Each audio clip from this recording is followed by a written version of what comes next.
Olá, hoje eu vou te contar como alguns pacotes de fio PDO mudaram a minha vida. Eu não tenho eles aqui em mão, mas eu vou mostrar uma foto para vocês e foi exatamente esse fio de PDO que mudou a minha vida. Eu vou deixar a foto aqui no cantinho da tela para não esquecer no final de contar para vocês essa história do fio de PDO.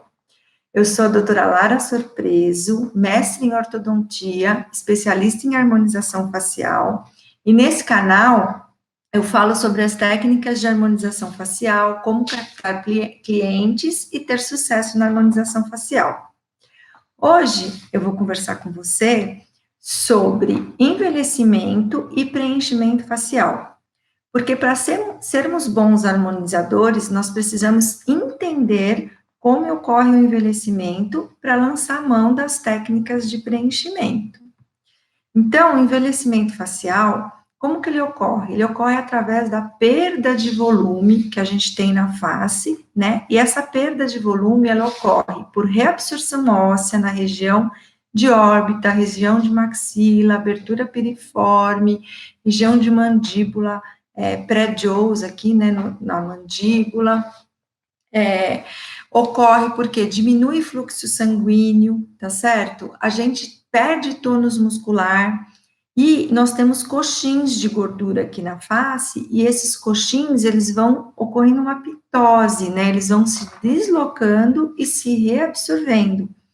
E então esses são os fatores intrínsecos, né, do envelhecimento, que pertencem ao nosso organismo, né, ao envelhecimento do ser humano.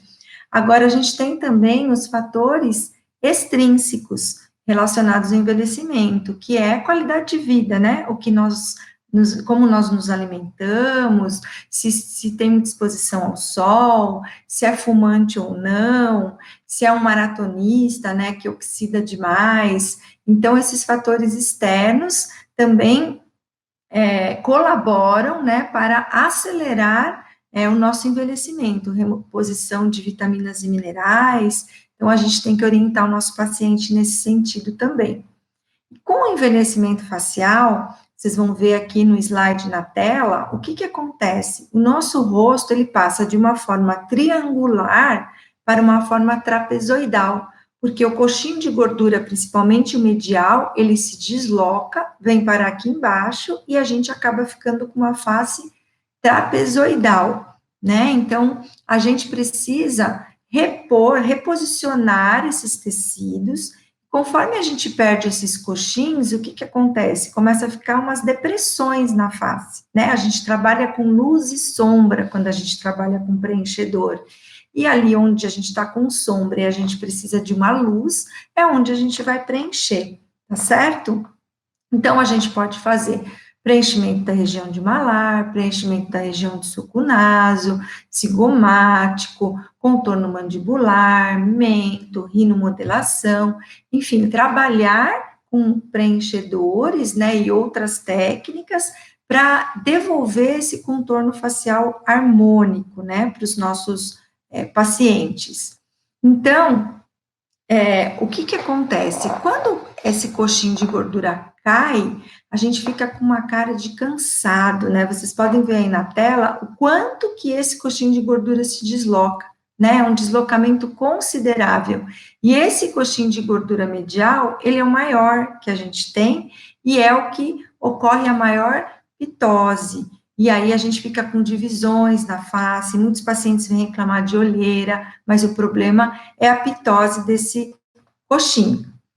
E além de conhecer como funciona, né, o envelhecimento, a gente precisa conhecer o produto que a gente vai trabalhar para preencher essa face. E um dos produtos mais utilizados é o ácido hialurônico, né? Hoje em dia a gente lança muito mão desse produto que é biocompatível, né? Então, só que a gente tem que entender esse produto. Então, a gente tem que entender as propriedades dele para a gente conseguir trabalhar de uma forma adequada. Então, a gente tem que saber que as propriedades do ácido hialurônico é coesividade, que é a habilidade de um gel se unir e manter a sua integridade, a viscosidade, que é a habilidade desse gel fluir, né, a resistência de fluir quando uma força é aplicada, A elasticidade, que é a habilidade desse gel retornar à forma inicial após submetido a uma deformação, né? Porque ele passa ali na seringa, deforma, depois a gente põe ali na nossa face, a gente acomoda, né, e deforma, e ele tem que voltar, retornar à forma inicial dele. E a plasticidade, que é a habilidade do gel ser moldado, né? Tudo isso a gente chama de reologia do produto. Então, é importante a gente conhecer a reologia de cada produto antes da gente sair utilizando. E para isso, gente, é ler bula, tá? A melhor dica é ler bula. Na bula do produto, tem todas as informações que a gente precisa, né? E o que que é? Do que é formado esse ácido hialurônico? Então, ele é um polissacarídeo sintetizado na membrana plasmática de fibroblastos e outras células. No nosso organismo, ele é encontrado em músculo, esqueleto, pele, então por isso que a gente fala que ele é biocompatível, né, porque a gente tem ácido hialurônico no organismo, e esse produto que a gente usa, ele é obtido através da cultura de bactéria não patogênica, né, que é o Streptococcus, né, e aí, a nível industrial, ele é reticulado e vem ali na seringa para nós utilizarmos. Ações do ácido hialurônico, do uso, né, eu já citei algumas aqui, vou reforçar para vocês, é o suco naso, né, linha de marionete, as retídeis labiais, preenchimento labial, a gente trabalha a volumização aqui de malar, toda a área de zigomático, contorno mandibular, goteira lacrimal, mento e nariz, né, a rinomodelação. E as contraindicações desse ácido? Então, pacientes que fazem uso de anticoagulante, como na técnica, normalmente a gente usa agulha, né, ou a gente usa cânula, mas de qualquer forma a gente precisa de agulha para fazer o pertuito. Então, quando o paciente usa anticoagulante, importante a gente conversar com o médico que está acompanhando, tá? Nós não temos autonomia para tirar a medicação desse paciente. Então, o profissional, a gente tem que entrar em contato com o profissional que medicou para explicar, manda uma cartinha explicando qual o procedimento que vai ser realizado e o médico que está acompanhando que pode ou não suspender o uso desse anticoagulante, tá? Pacientes com herpes recorrente, né? A herpes também não é uma contraindicação absoluta, mas a gente precisa entender se o paciente, você tem herpes? Quanto tempo faz que você não tem um surto herpético? Às vezes o paciente fala, estou 2, 3 anos, então você vai fazer um preenchimento labial, você vai explicar, vai falar assim, olha, pode acontecer, né, de estourar a herpes, e aí não necessariamente eu medico quando o paciente está há muito tempo sem uma crise herpética. Tem alguns pacientes que vão te relatar, olha, toda vez que baixa a resistência, ou toda vez que eu menstruo, no caso da mulher, ou toda vez que eu tomo sol, fico resfriado, estoura a herpes. Então, nós vamos fazer, sim, uma profilaxia, né, e vamos medicar profilaticamente antes de fazer o procedimento, tá certo? Os farmacologistas, eles dizem que não adianta a gente fazer uma terapia com aciclovir, por exemplo, 3 dias antes e 3 após, que pode vir a estourar do mesmo jeito. Então, isso é o que os farmacologistas dizem, o que uma parte da literatura diz, porque tem literatura diretamente relacionada à harmonização facial que fala do protocolo de medicar. Então, Lara, como você faz? Eu medico, eu dou o aciclovir, né, ou 3 dias antes, ou a dose única, o valaciclovir, quando o paciente tem histórico de sempre ter a crise herpética, né, o surto herpético, e mantenham até 3 dias antes, porque pelo menos, clinicamente, durante a cicatrização desse produto que a gente colocou, a interação com os tecidos, pelo menos nessa primeira semana, não vai estourar, não tem estourado a herpes labial, principalmente, tá bom? Pelo menos se estourar, ela já não tá mais com edema do preenchedor, né? Já passou aquela fase mais delicada pós-procedimento. Então, eu costumo medicar sim. Para fazer uma profilaxia, como os os farmacologistas, né, os farmacêuticos preconizam, você teria que entrar com a ciclovir 30 dias antes, para depois fazer o procedimento, certo? Aí você vai estabelecer a sua conduta, mas não é muito fácil a gente pedir para o paciente, olha, toma 30 dias de aciclovir para depois fazer o procedimento. Então, eu costumo, sim, medicar, tá? Gravidez e lactação é uma contraindicação, porque a gente não tem estudo, né, tá, com grávidas e lactantes. O lúpus é uma doença autoimune, né, que o gatilho é o processo inflamatório, toda vez que a gente coloca uma agulha, uma cânula no nosso paciente, nós estamos aí criando um processo inflamatório, então, para qualquer doença autoimune, aí sim, eu realmente contraindico, eu não trato pacientes com doenças autoimunes, mesmo que o médico autorize. Por quê? Porque o processo inflamatório pode ser um gatilho daquela doença autoimune, tá? Pacientes que apresentam glaucoma, a gente tem que tomar muito cuidado, não pelo procedimento em si, mas se nós precisarmos lançar mão de um corticoide por qualquer tipo de intercorrência, o corticoide, ele aumenta, né, o glaucoma, ele potencializa o glaucoma. Então, os pacientes que em anamnese relatam glaucoma, eu contraindico o procedimento e eu não faço, tá? Hipersensibilidade, infelizmente, se o paciente não relata, não teve um histórico, a gente não tem como saber, né? Só na hora que a gente usar ali, que pode desenvolver uma alergia ao medicamento, e aí nós vamos ter que medicar para regredir esse processo alérgico. Outra coisa em relação ao ácido hialurônico que nós temos que conhecer é o crosslink, né, e a reticulação desse ácido hialurônico, né, o crosslink são as ligações de cadeias que dão viscosidade a esse produto. E aí, como que funciona? Quanto maior o crosslink, então um material mais pesado, né, a gente vai usar o quê? Em mandíbula, em mento, em malar, tá? Um material intermediário, nós vamos usar em sucunaso, linhas de marionete, né? E o de baixo crosslink em lábios e rugas mais finas, aí a gente tem as várias reticulações do produto, e é importante a gente conhecer o produto antes de usar. Isso a gente também encontra na bula do produto. Então, é importante, muito importante a gente ler bula, tá? Protocolo de atendimento. Então, eu não dou, tem alguns profissionais que preconizam 1 hora antes do procedimento a gente entrar com corticoide, principalmente para lábio, tá? Eu só entro com corticoide se é a primeira vez que eu estou fazendo o lábio do paciente, eu dou um comprimido de corticoide 1 hora antes, né? Agora, se é um paciente meu de rotina, que eu sei que não edemacia muito, eu não medico, não tenho costume de fazer protocolo de corticoide para preenchimento, tá bom? Única e exclusivamente para lábio, que acaba edemaciando mais, quando é a primeira vez que o paciente está passando comigo. Então, a gente tem que fazer a asepsia do paciente, a gente faz o planejamento, sempre que a gente for usar anestesia, a gente faz o planejamento antes, né, porque a anestesia pode dar uma assimetria, pode dar um edema, né, então é melhor planejar antes.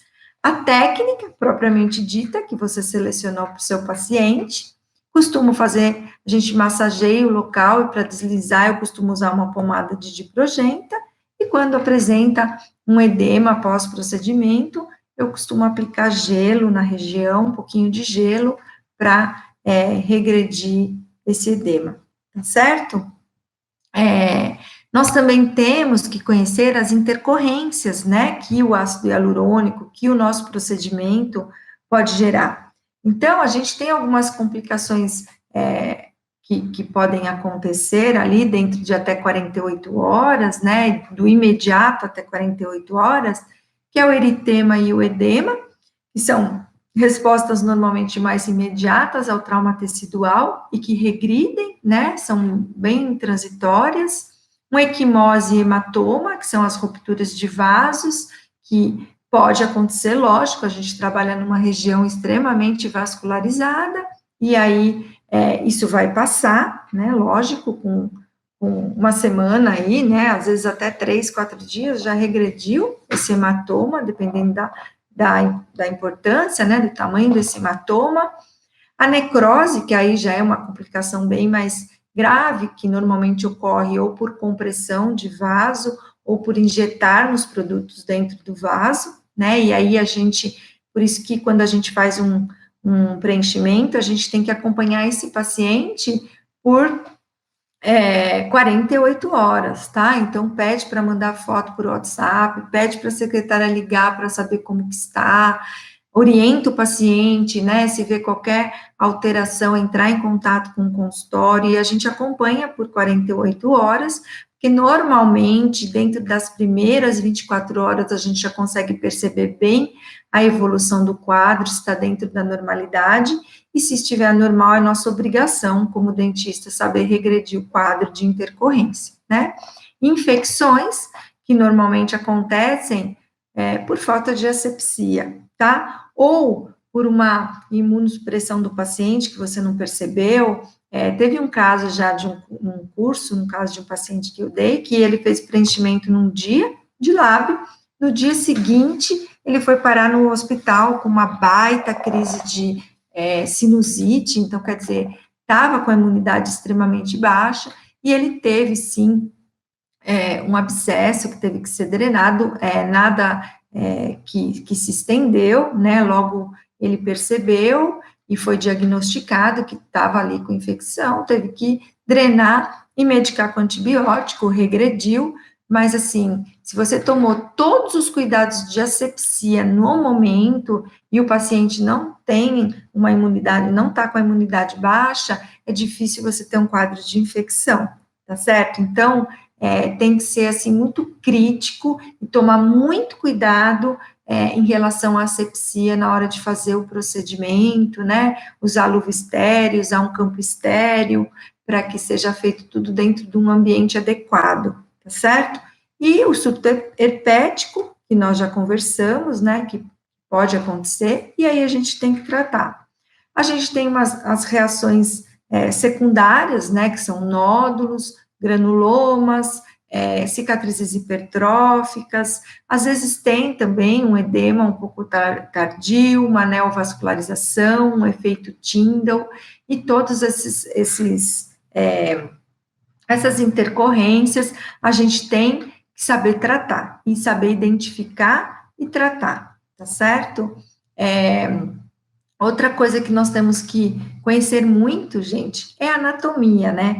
Vocês vão ver aí, eu vou colocar uma foto na tela, o quão vascularizada é a nossa face. Então, assim, a anatomia vascular, a gente tem que conhecer para trabalhar com preenchedor, né? Veja bem, a gente tem aí, ó, a artéria facial, a gente tem as ramificações dessa artéria facial, a gente tem, né, a labial superior e inferior, a artéria angular, aí na direção de órbita lá mais para cima, a gente tem uma ramificação com a oftálmica, sobe para a supratroclear. Então, assim, nós temos que conhecer toda essa vascularização da face, principalmente os ramos mais importantes, para quê? Para a gente evitar compressão vascular, né? Regiões mais perigosas, a gente procura trabalhar com cânula em vez de trabalhar com agulha, ou se você tem habilidade para trabalhar com agulha, você sabe ali qual é o risco, os cuidados que você tem que tomar. Então, é importante conhecer essa anatomia vascular para você estar sabendo em que terreno você está pisando, né? Em que região você está trabalhando, tá certo? Então, assim, muito importante conhecer toda essa anatomia vascular. Eu costumo falar que quando a gente mexe com preenchedor, é como se a gente descascasse o nosso paciente e enxergasse com um olho de raio-x lá dentro, toda a vascularização da face, né, para a gente trabalhar de forma segura. Aí, diagnosticando a causa, conhecendo o produto, né, indicado, conhecendo a região anatômica, aí nós vamos escolher a técnica de preenchimento, escolher o instrumento, se cânula ou agulha, e a quantidade de produto que nós vamos injetar, tá certo? Então, é importante conhecer todos esses pontos, né, então, como ocorre o envelhecimento, que produto que eu vou usar, como que é esse produto, as características do produto, conhecer a anatomia, conhecer a técnica, e a quantidade que eu posso usar para que a gente faça o procedimento de forma segura. E aí, tendo todo esse conhecimento, nós conseguimos o quê? Individualizar o tratamento, né? Melhorando os contornos faciais de forma natural. Porque, na minha opinião, eu tenho visto alguns exageros hoje, sabe, nessa nossa área aqui da ROF, né? A gente tem visto aí mudanças tão, como que fala, pesadas, tão mudando a identidade facial, né, dos pacientes. Então, assim, eu respeito quem faça, né, muitas vezes tem pacientes que gostam e procuram, né, porém eu sou de uma linha voltada a restabelecer os contornos faciais sem descaracterizar a pessoa. E para a gente fazer isso, a gente tem que ter uma sutileza na hora de trabalhar, a gente tem que se atentar aos detalhes, de luz e sombra da face, para saber exatamente o que a gente tem que reposicionar, qual deformidade ali, qual depressão facial a gente tem que preencher, para a gente devolver essa harmonia facial, tá? Então, muito importante estudar aí todos esses aspectos em relação ao envelhecimento e aos preenchedores, né, para a gente trabalhar com preenchimento facial. Então, assim, a princípio era isso que eu queria passar para vocês de mensagem nesse vídeo, e aí, se você gostou do conteúdo e você curta, comente suas dúvidas, né, que eu responderei pessoalmente cada uma delas, compartilhe com os colegas, né, se inscreva no canal, e se quiser participar do meu canal de Telegram, que eu coloco os conteúdos, é só clicar na bio do meu Instagram, @larasurpreso, e eu estou à disposição para responder qualquer dúvida que você tenha, né? E eu não esqueci do que a gente combinou no começo do vídeo, eu vou contar para você a história do meu fio de PDO, né, que mudou a minha vida. Então, assim, o que aconteceu? Eu passei por um desgaste, um envelhecimento de rotina, hereditário, enfim, várias coisas colaboraram para que eu passasse por um processo de envelhecimento facial, onde eu tive trincas no meio da bochecha, minha pele trincou, e eu fiquei, inclusive lá no meu Instagram, tem uma foto de como eu fiquei, né, e eu fiquei bem trincada. E eu fui procurar alguns profissionais, porque eu estava me incomodando demais, aquele monte de ruga no meio da bochecha. E os profissionais falavam, olha, não tem o que fazer, porque no meio da bochecha, na época não estava tão evoluído, no meio da bochecha a gente não pode preencher, não posso pôr preenchedor, não tem o que fazer. Eu falava, não é possível que eu vou ter que ficar com essas rugas no meio da face, né? E aí eu vi um anúncio de fio de PDO, né? Isso já faz o quê? Acho que uns, sei lá, uns 7 anos, 8 anos. Vi um anúncio de fio de PDO para dentista, um curso, e eu falei, eu vou fazer esse curso aí de fio de PDO, porque assim, 7, 8 anos eu tive esse problema e corri atrás durante muito tempo, e foi há uns 5 anos atrás que eu fiz esse curso de PDO. E aí eu falei, eu vou fazer esse curso para ver, porque falava, estimulação de colágeno, vai restabelecer, né, o colágeno, diminui rugas finas. Eu falei, é isso que eu preciso. Enfim, mas eu fui sem ter a mínima ideia do que era harmonização, eu só fazia parte, na época, né, a gente começou a harmonização, uns 7, 8 anos atrás, com toxina terapêutica, né, e é o que eu fazia, toxina terapêutica. E aí fui lá ver o que era o bendito do fio de PDO.